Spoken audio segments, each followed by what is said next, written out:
Sayyam the Real Life and Shasan Subadhu presents Anathi Muni, Anathi Sanatini Safar. જો પુત્ર, વરુદેવા માતા પણ દીક્ષા લીધા વિના જ મોક્ષે ગયા, તેમ તું પણ દીક્ષા લીધા વિના જ અમારી પાસે રહીને ધર્મ આરાધના કરીને મોટું થઈ શકે છે ને? એમાં તારે માતા પિતાને છોડીને જવાની ક્યાં જરૂર છે? માતાજી, બધા તીર્થંકરો પાસે વિશિષ્ટ જ્ઞાન હોય છે.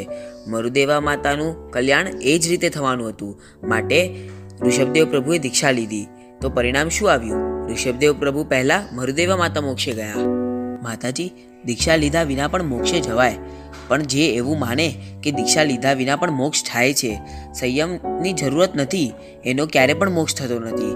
ભાવ સંયમની સ્પર્શના કર્યા વિના કોઈનો મોક્ષ થયો નથી, થતો નથી અને ભવિષ્યમાં થવાનો પણ નથી. જો સંયમ વિના જ મોક્ષ થવાનો હોય તો ગૃહસ્થપણામાં કેવલ્યાન થયા પછી દેવતાઓ તે કેવલીને સંયમનો વેશ શા માટે આપે છે?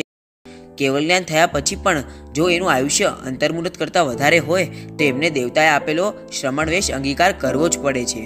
વળી માતા, આજ સુધી એક પણ તીર્થંકર સંયમ સ્વીકાર્યા વિના મોક્ષે ગયા નથી, જતા નથી અને ભવિષ્યમાં જશે પણ નહીં. બધા તીર્થંકરો માટે જો સંયમ લેવું અનિવાર્ય હોય તો આપણા માટે અનિવાર્ય ના હોય? આ વાત સાંભળતા જ માતાના બધા જ ઉપાયો નિષ્ફળ જતા માતા મૌન થઈ. માતાને મૌન થઈ રાજપુત્રના પિતા મહેલમાં આવ્યા. બેટા, દીક્ષા લેવી અનિવાર્ય છે, એ વાત તારી સાચી, પણ એ કોને માટે? જેને ખાવા પીવાની તકલીફ હોય, રહેવા ઘર ન હોય, પહેરવા કપડાં ન હોય, એ બધા ભલે દીક્ષા લે, પણ તને સંસારમાં આમાંથી કંઈ જ દુઃખ નથી, તો પછી તારે શા માટે દીક્ષા લેવી છે? પિતાજી, જેને સંસારમાં તકલીફ કષ્ટ હોય એ જ દીક્ષા લે, આવું માનવું તો આપણા મનની ભ્રમણા છે.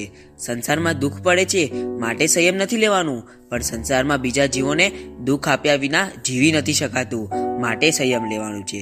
સંસારની લાતો ખાતા ખાતા આજ સુધી કોઈ મોક્ષમાં નથી ગયું, પણ સંસારને લાતો મારતા મારતા અનંતા જીવો મોક્ષમાં ગયા છે. જો દુઃખી જીવો જ દીક્ષા લે એવું આપણું માનવું હોય તો શું તીર્થંકરો દુઃખી હતા માટે તેમને દીક્ષા લીધી? ના પિતાજી, ના. જેમની સેવાઓમાં દિવસ રાત નોકરો અને સેવકો હાજર હતા, પાણી માંગતા જ્યાં દૂધ હાજર થતું હતું એવી અનુકૂળતાઓ હતી. અરે, હજારો દેવો પણ તેમની સેવા કરવા માટે તરસી રહ્યા હતા. એવા તીર્થંકરોએ પણ બધી અનુકૂળતાઓને લાત મારીને આ સંયમ જીવન અંગીકાર કર્યું છે. પણ બેટા, તું જ્યારે નાનો હતો, અસહાય હતો, ત્યારે અમે અમારા બધા સુખો છોડીને તને સાચવ્યો છે. હવે જ્યારે અમારી વૃદ્ધ અવસ્થા નજીક આવી રહી છે, હાથ પગ પોતાનું કામ કરતા અટકે છે, ઇન્દ્રિયો ક્ષીણ થઈ રહી છે, અસહાય દશા આવી રહી છે, ત્યારે અમને પુત્ર હોવા છતાં નોકરોના ભરોસે મૂકી દેવા એ શું તને યોગ્ય છે? શું તારી ફરજ નથી કે તારે તારા માતા પિતાની સેવા કરવી જોઈએ? અમને જ્યારે હવે તારી જરૂર છે ત્યારે જ અમને રખડતા મૂકી દેવા શું યોગ્ય છે? તું જ અમારા ઘડપણની લાકડી છે, તારા વિના અમારું શું થશે? શું પિતાજીની આ હૃદયને ભાવુક કરવા વાળી વાત રાજકુમારને પીગળી દેશે?